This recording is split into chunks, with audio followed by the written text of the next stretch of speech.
So this thing about the pending walking out by Sunshine Girls head coach Connie Francis and the big brouhaha about her now publicized $25,000 a week salary.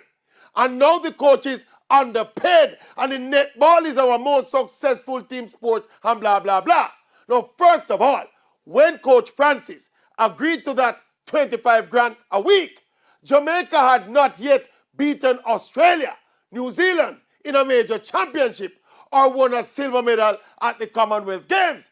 At the time, it was probably what the market could offer Coach Francis. It's not like the national netballers are in competition all year round. We don't have a professional netball league. Netball does not generate any revenue. The call now instead should be for more sponsorship based on the team's performance at the Commonwealth Games. Coach Francis deserves a new and much improved contract. The call must now be loud and clear for more overall support for the netball program based on the team's performance as we continue to build on the momentum going into the future. That is what we should be pushing for instead of this false shock about Connie's salary.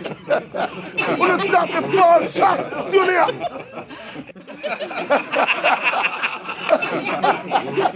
Oh, 25 grand a week.